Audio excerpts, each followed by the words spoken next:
As someone who learns all day long, take my word for it. School district budgets are confusing.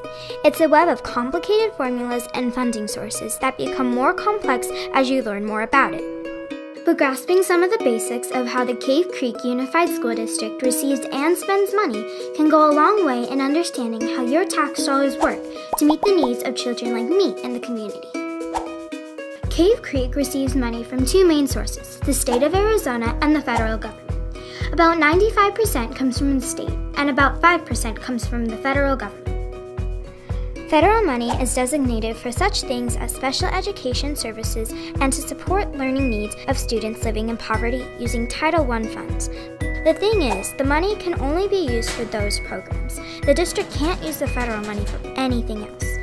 In fact, as you will find out later on, pretty much every dollar the school district receives has strings attached. State money is broken down into two main pots, maintenance and operations, or M&O, and capital. Cave Creek receives and spends approximately 93% of its funds in the M&O pot and 7% for capital. Maintenance and operations are your day-to-day expenses, your operating expenses. These include salaries for employees, utilities like lights, transportation services, and general supplies. Capital expenses are durable items such as buildings, furniture, equipment, technology, textbooks, and buses. Remember those strings I talked about? Well, Arizona laws required the capital money only be used for capital purchases, and M&O money only be used for M&O. So we can't go buy one less bus to fund a teacher, and we can't cut a teacher's salary to buy a computer. Now, say the school district would like additional money to provide a better education for me and my friends. That goes above and beyond what the state and federal government provide. They can go out to their local community and ask for something called an override or a bond, which is a tax on property.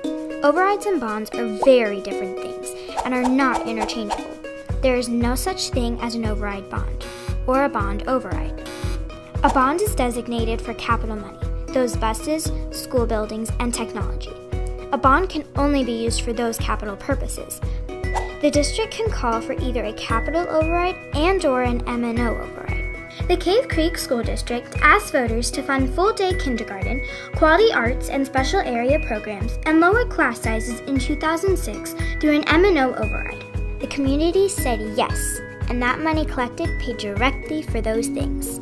5 years later, the voters decided not to renew that override, and that money went away. These pots of money that Cave Creek received don't look the same from year to year. In fact, they can look very different depending on how many students enroll in Cave Creek, whether or not voters approve an override, or whether or not the state or federal government decides to cut funding. They've been getting pretty small over the past few years. But the more money that gets taken away from the students, the harder it gets to maintain quality programs and services.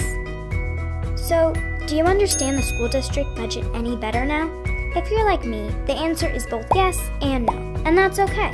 It's difficult. To find out more information and dig deeper into the complexities of school district funding, visit www.ccusd93.org or call us directly. We're here to help.